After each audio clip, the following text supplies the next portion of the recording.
Olá, seja bem-vindo aqui ao canal da Trading com Dados, maior escola de finanças quantitativas e programação do Brasil. Se você gosta do assunto de dados, mercado financeiro, finanças quantitativas, estatística aplicada ao mercado financeiro, você está no lugar certo. Então, já se inscreve aqui no canal e também, se você gosta do assunto que a gente vai falar aqui hoje, já viu aí no texto, já viu na thumb, né? Então, deixe seu like.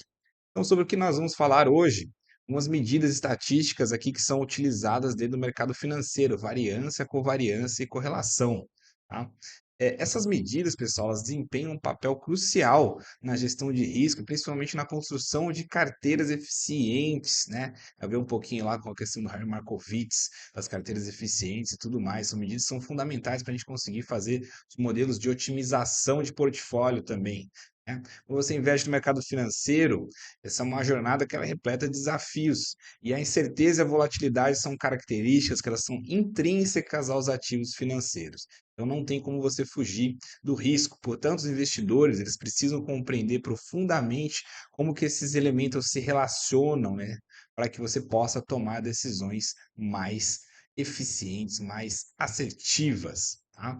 Então, a gente vai falar hoje sobre variância, covariância e correlação, que são ferramentas aí essenciais que vai permitir a gente mensurar, analisar e gerenciar o movimento dos preços dos ativos, tá? Essas métricas não apenas elas vão quantificar a dispersão dos retornos, mas também vão revelar interações entre diferentes ativos dentro de uma carteira.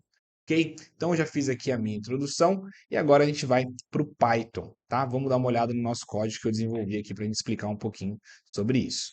Então, primeiro a gente vai instalar aqui a biblioteca Yahoo Finance e a gente vai trazer para importar aqui para o nosso notebook Yahoo Finance, Pandas e Matplotlib. Na sequência, eu vou montar aqui um data frame chamado Tickers e vou trazer esses ativos aqui, Bovespa, Magalu, Petro e Bradesco, tá? Nessa data aqui, 2021 até 32 de 2022, pegando somente o fechamento ajustado. Então, com isso aqui, eu tenho os valores aqui, Bovespa em pontos, os demais em reais, tá? E na sequência, eu vou calcular os retornos, tá, pessoal? A gente sempre, quando vai falar, é, buscar estimar alguns parâmetros dentro das finanças quantitativas, a maioria das vezes a gente vai estar falando dos retornos, que é a variação, né, dos preços ou dos pontos que a gente tem ali dentro dos ativos, tá? É através dos retornos que a gente vai entender qual que é a dispersão desses retornos e como que eles estão se relacionando entre si, não dos preços, sempre dos retornos, tá? Então, calculei meus retornos com a função percent change, tá? Fiz um drop NA aqui para remover o primeiro nota number que eu vou ter aqui, né? Porque ele não tem como fazer a variação do dia anterior do primeiro dia. E aí, a gente pode calcular primeira métrica aqui, né? Então, o que a gente tem aqui é a variância, como está descrito aí, ela significa o quanto os dados variam em relação à sua média. Olhando a fórmula, né, aqui, e aplicando os retornos, a gente tem o somatório da diferença de cada retorno em relação à sua média, né? Essa parte aqui de cima, elevados ao quadrado, né, para que seja um resultado positivo, e depois o número dividido pelo número total de retornos do dataset menos 1. Tá? Então, a função da variância do conjunto de dados, você tem que colocar axis igual a 1, tá? Para você referenciar ela como coluna, tá? Então, dessa maneira, a gente consegue calcular a variância de cada um dos ativos. Tá? Então, a coluna de retornos do Bradesco, a variância é essa daqui, 0,000350. Magalu, 0,001834. Petrobras e Bovespa, os números vocês estão vendo aqui na tela, assim por diante. Poxa, a variância está pequena, tal, tudo mais. Sim, porque a gente tem são as variâncias em cima dos retornos diários, tá? Se você fizer uma frequência semanal, mensal, tudo aqui pode modificar esse número, ele ficar um pouco maior, um pouco menor, não sei, depende da casualidade que vai acontecer aí, né? Na sequência, pessoal, a gente vai ter a correlação, tá? Correlação, ela vai medir a relação linear aí entre duas variáveis, tá? Só que ela vai medir essa relação de forma padronizada, como está descrito aí na fórmula, vai variar entre -1 e 1, tá? Uma correlação positiva perfeita, né, que é a correlação igual a 1, ela vai mostrar uma forte relação entre os retornos daqueles ativos, tá? É muito difícil encontrar uma correlação perfeita só com o ativo com ele mesmo, né? E dessa forma, quer dizer que se ele subir, se um ativo subir, o outro ativo vai subir na mesma intensidade. Se ele cair, ele vai cair na mesma intensidade. Uma correlação, quando ela é igual a zero, vai dizer que elas não possuem uma relação linear, aqueles ativos não possuem relação nenhuma. E a correlação perfeita de -1, ela vai dizer que quando um ativo ele sobe numa intensidade, o outro vai descer na mesma intensidade. Então aqui a gente tem a fórmula da correlação. Veja que é a amostra, né, menos a média da amostra, vezes a outra variável, né, menos a média da amostra, somatório de tudo isso, depois dividido pela raiz da mesma coisa, só que embaixo ao quadrado, tá? Então, a gente com a fórmula, a função aqui, ponto .core, trazendo a correlação de Pearson, né, a gente vai ter uma matriz, né, onde a gente tem na diagonal a correlação do ativo com ele mesmo, e nas demais linhas a gente vai ter aqui Bradesco com Magalu, Bradesco com Petro, Bradesco com Ibovespa, e assim por diante, tá? Então, que a gente tem a nossa matriz de correlação do Pandas, né, pessoal? Isso aqui é uma função do Pandas, porque ele está trazendo o método do próprio DataFrame que a gente construiu lá em cima. Beleza?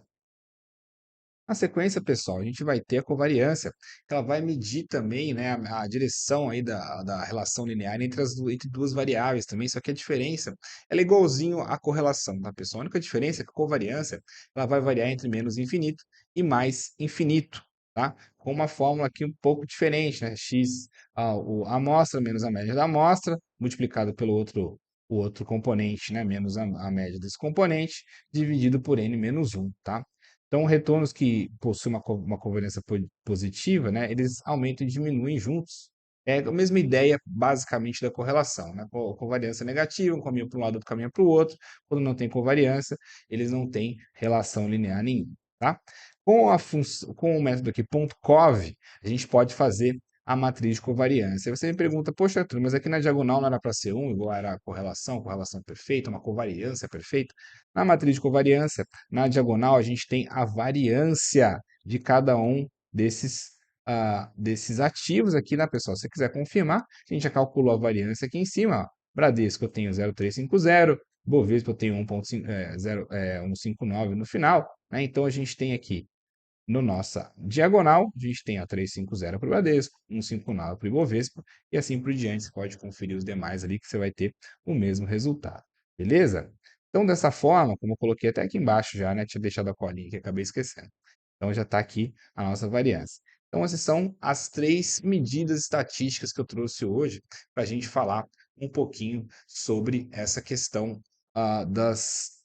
dessas proxies que a gente tem de risco, de relação entre os ativos dentro de uma carteira, tá? Só esses são conceitos cruciais para entender principalmente a teoria moderna do portfólio, desenvolvida lá por Harry Markowitz.